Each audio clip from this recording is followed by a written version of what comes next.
Hey, what's up? My name is Mike. I am a back-end developer and now working full-time in the space. And today, really what I wanted to talk about is a little bit more in detail on how these sort of chat with data agents work. So if you've been in the space, if you're a developer or if you're just a business owner, you've probably come across these. These are sort of some of the biggest sales that are happening and part of most AI application apps. And this is where you're basically connecting your data to a chat interface, right? And on screen, you can see like a fairly simple Flowise application that does this.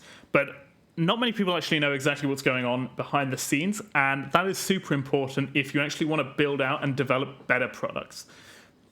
So whether you're a developer building out these products or you're an agency owner, and especially if you are an agency owner, you really need to understand how these work. I mean, you don't need to know how to code these or really build these, but to understand how the technology works in the back end, just so you can ideate and then create these better offers and then get developers to actually build those out. Right? So let's have a look. This is what I'm talking about here. So you might have seen this. This is an application called Flowise, which is a graphical rendition. Don't know if that's a word. Rendition, that's the word, of LangChain. So LangChain is this Python library that basically allows you to build out agents and just use a bunch of AI large language models like pretty easily. And this is a pretty nice graphical rendition, allows you to pull all this together if you don't know how to code, or even just as a developer myself, it's quite nice to pull it all together so I don't need to do a bunch of boilerplate code. So it's pretty simple here. We've got text splitter, which basically splits a PDF file. This comes into a vector database.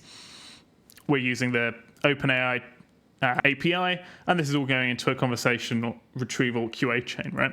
But I just want to go a bit behind each of these and exactly like what's going on in the back end and how is this working, right?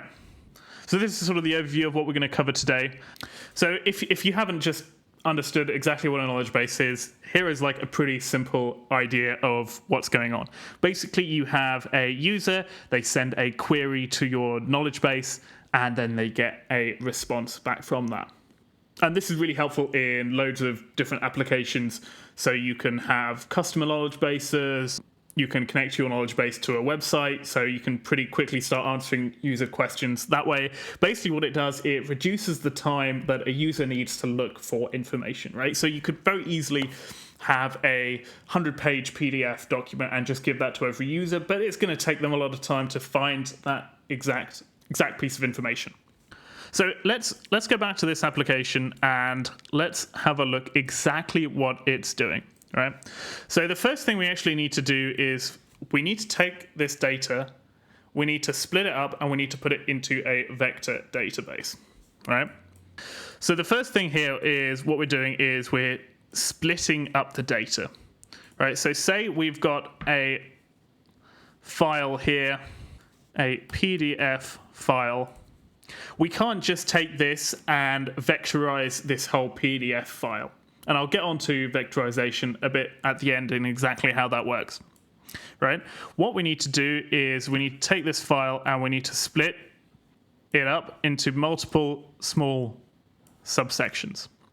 So these subsections are going to be strings of text, right, like this. And we're basically going to split it up. And this is where we come to these sort of parameters. So we've got chunk size and chunk overlap. And this will make a little bit more sense like at the end once you understand exactly how vectorization works. But basically what chunk size is, what is the size of chunks that we're going to split up? And then overlap is how much do these chunks actually overlap each other? So the chunk size is pretty important because if you have it way too small, you're going to have a ton of vectors in your database. If you have it too big, you're not going to have that many vectors in your database, and you're going to basically be bringing out most of your document from the vector database every single time. And then the chunk overlap is also really important because you want to have some sort of overlap, and this depends on the sort of like the granularity of your data. All right, you basically just want it to not cut off like mid-sentence or exclude context. But this can really vary between like, usually you want to keep it at a minimum of sort of like 20 to 30 to maybe a couple hundred, right? But the more you do this, again, the larger your vectors are going to be. So basically we take this PDF file and we split it into chunks. And then what we do is we pass these chunks into an embedding API. Now, what is an embed API? So the most common one that we use is the OpenAI embeddings. So we take these chunks of strings and we pass them through the embed API.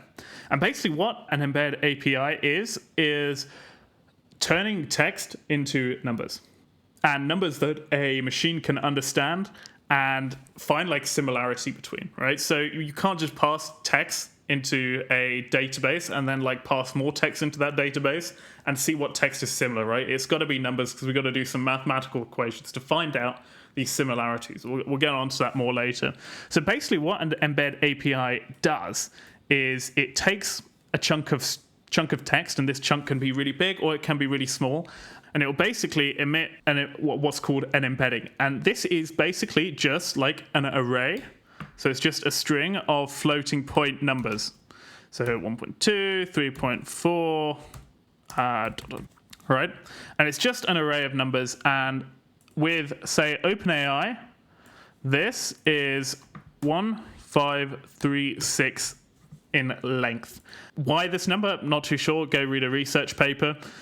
So basically, we have a list of 1,536 different numbers depending on the different text, right?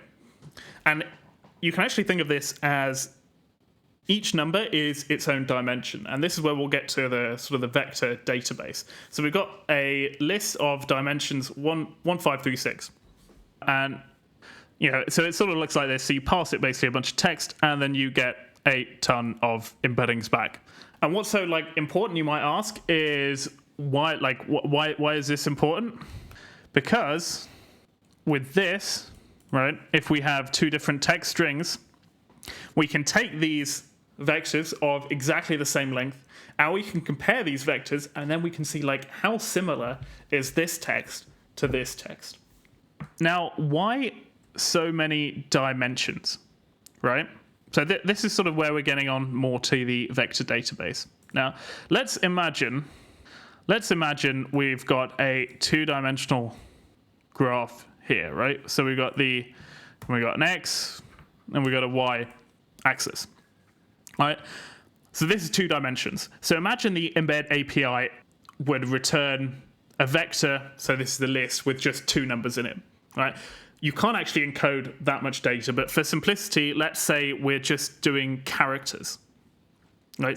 So for example, like, right, let's say we pass H into the embedding, we get 5, 6, E equals 1, 2, and I equals 2, 1, right? So we're going to have like E here, I here, and then H like up here somewhere, right? So the cool thing that you can do about this, and this is like why I'm only using 2 dimensions, because it's a pretty easy way to understand this, is now you can take these and you can put these into like a space, right? So you can see E is close to I. Why? Probably because they're vowels, right? And H is like really far away. So say we pass in A, and say this is like the query, right? So this is basically what a vector database is. You have all your data, so you have all your vectors, you get your PDF, you chunk it up, you throw it through an embed API, you get all your vectors, you put all your vectors into this vector space, right? And then you have your query. So this is your KB, your knowledge base, and this is your query, right?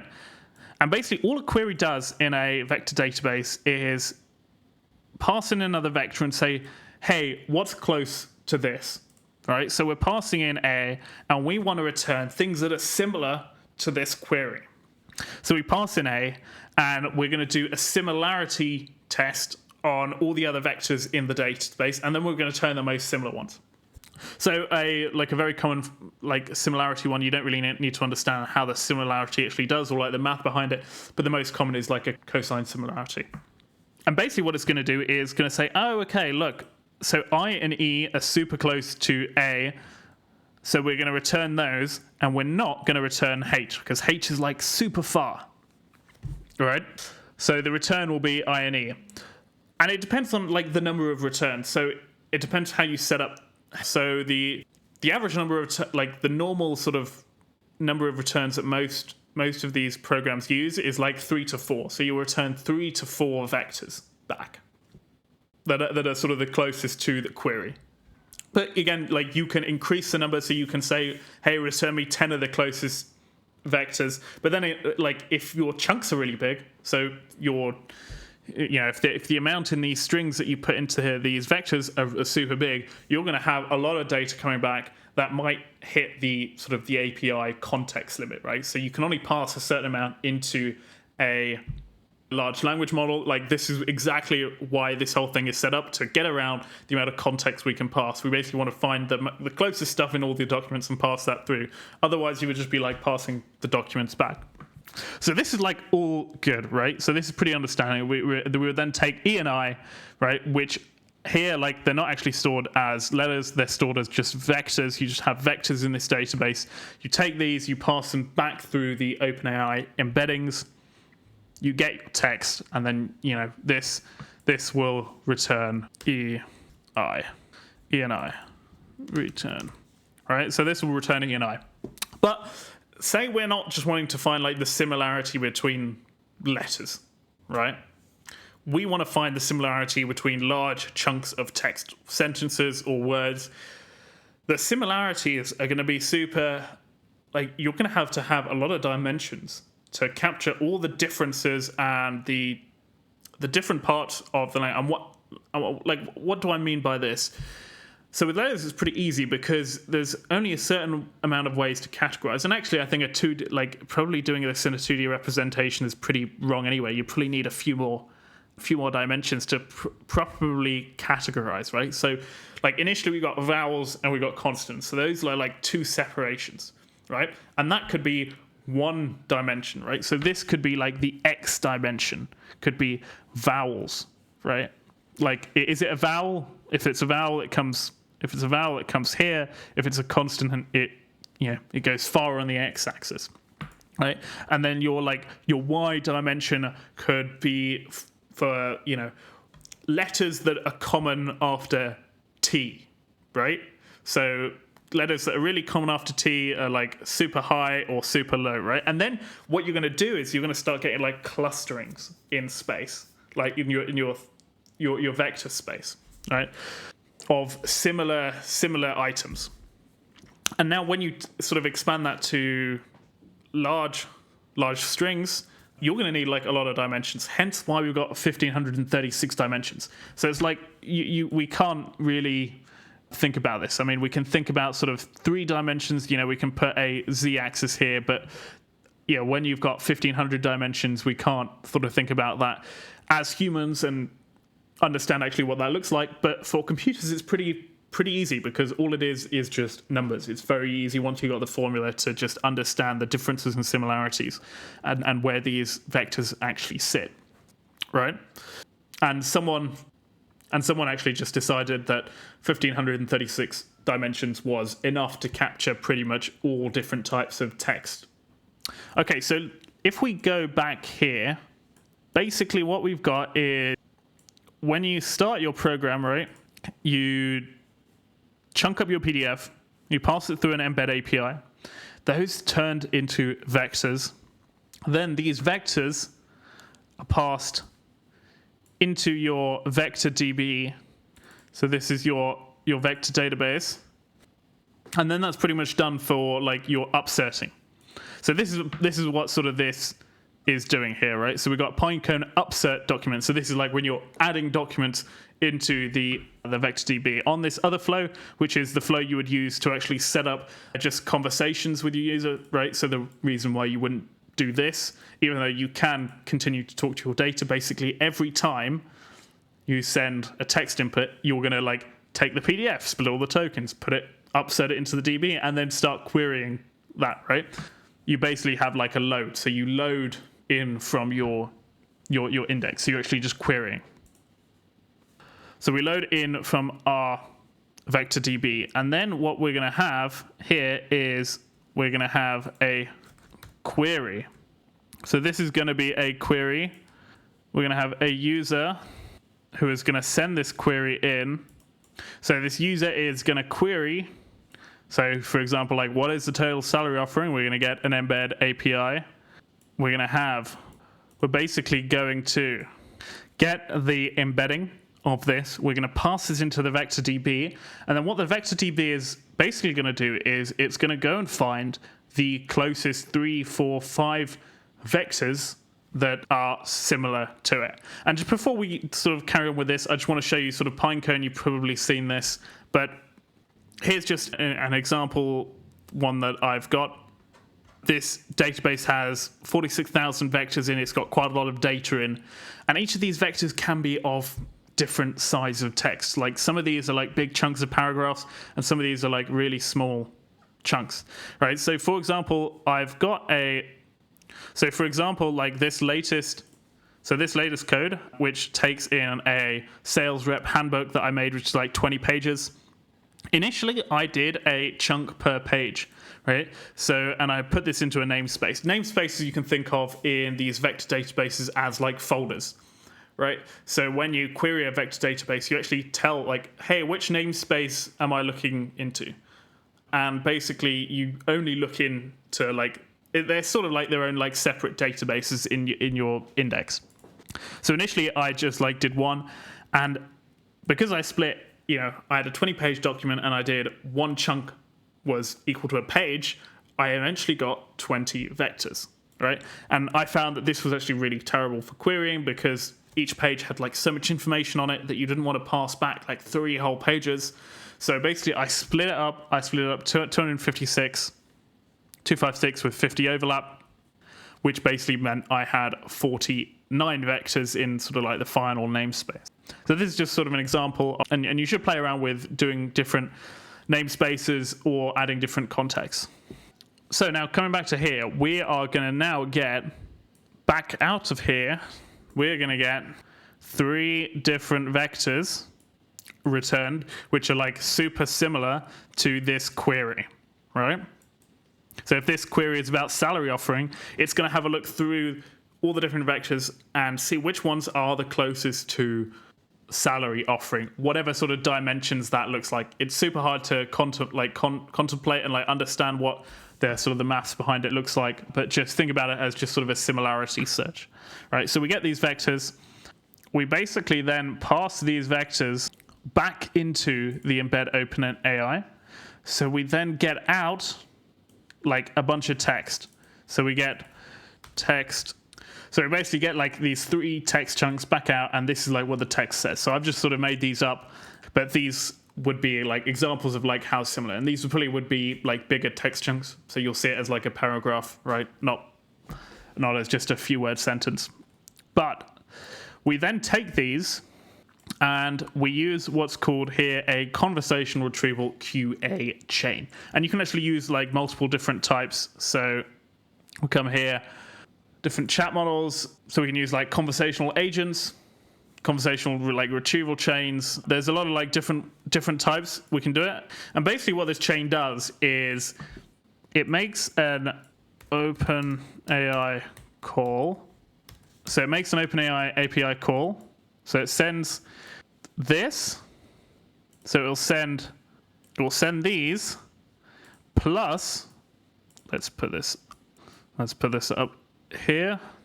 So it will send these plus this, and it'll probably like structure the prompt, right? So it will be like, so the prompt will be something like, this is the question, insert question. This is the data, and it'll just put like the data here, insert the question. It'll like just give context, right? So these prompts are, so like maybe a good idea here is here. Okay, so this is like where you can actually change the system message. So this is a system message it's going to send along with, the answers from the given info, right? So that will probably put it under, and it will put like, this is the question. And so here it's saying, I want you to act as a document that I'm having a conversation with, blah, blah, blah, blah, blah. So then you're making that API call. It's taking in all the different data points, and it's taking in the question, and then it will take all of that and then return the actual question. Or if there's not enough, so if you ask a question that's like not in the knowledge base, it's going to say, I'm not sure. right? So, and this is basically going to provide the final answer, which is going to be something like, it's going to be like, hey, salary is 50,000 per year, non-negotiable, right? And this will send it back to the user. You might say, hey, but look, there's 30 days of leave per year, but that's just not relevant, info to the question that's being asked. So this is sort of the general overview of what happens. So you've got two sides of this. You have your user side, and then you have your sort of I would call a back end, right? So this is where you're upserting your documents. So this you would usually do once or every time the knowledge base changes, and this is where your requests are coming from. So this is going to happen multiple times, and this is going to be like web hosted either through something like Flowise or your own chatbot. So this is sort of what the front end is going to look like. So you can ask like, hey, what is the salary offered? And it's going to give you sort of these responses. Now, understanding this architecture, we can start to see where things can start to break down, right? Because a lot of the time, it's not just going to be these simple questions that people are going to want to ask. People are going to want to ask more complex questions, and they're going to want the AI to do some work on the behalf. So basically, the issue you're going to get here is if you don't have simple user queries. So say you have a query, for example, hey, what are our products? And now compare these to our competitors' products, and then give me a list on all the things that I can do better, right? And your system is basically just going to fall over. It's going to say, hey, I don't know. Because what it's doing, right, and what it's doing behind the scenes is it's taking that whole big question, it's vectorizing it, it's sending that question to the vector DB, and it's saying, like, hey, find similar things to, this comparison. And if you have that comparison, it already fleshed out in an answer in that back end, then, that's fine. It will return that. But it can't actually do the calculations on the database side. This is why, like, when for you developers out there, for when you do SQL, you don't do all the the comparison and the data analytics like in the SQL, because it's just gonna fall over and you're gonna break. You're not doing for loops in your SQL. You keep, basically, when you write database queries, you keep it to very short SQL statements. You get that data out, and then in your code you do the comparison, right? And it's exactly the same thing with here. So say you want to actually take this to the next step. What would we actually do here, right? Is we would have, say, a user who has a complex query. Before, instead of just passing this instead of just passing this query to a vector DB and then like getting it back, passing it through, one conversational QA chain and getting that return, we actually want to do like in between compute step, right? So we actually want to send this right to a question agent first. And what an agent is compared to like a chain. So a chain is a programmatically set number of things you're going to do. So it's like, okay, go do this API call first with this prompt, then take the output of that prompt, put it into this API call to like this other language model with this prompt, and it's like a linear sequence of things, right? So this is what a conversational QA chain is. So if we have a look at here, when we're looking here, basically this is the conversational QA chain. It's just a number of steps. So it's like take the user query, put it into an embed, then send that to Pinecone, get those results, send that API call. It's just a series of steps that you do. And you can probably do it in a chain, but one of the sort of things that, one of the better ways of doing this is to actually build it out as an agent. LangChain actually has a really good answer to this. So basically the core idea is to take to choose a sequence of actions to take, given like its set of tools, right? So basically you have the personality of the agent, so you have the context. So you're like, you are an agent that does this. This is your objective, and these are all the tools that you have available, and this is how you can use these tools. And like, this is the input, this is the question. Now go make a bunch of decisions, decide what tools to use, and then come back with an answer. So for example, here, what we'd want to do is we want to take this complex query, we want to set, we want to give it this question agent, and the context prompt is going to be like, this is a complex query, break down these questions, and then along with the responses from the vector DB, put it all together into a cohesive answer.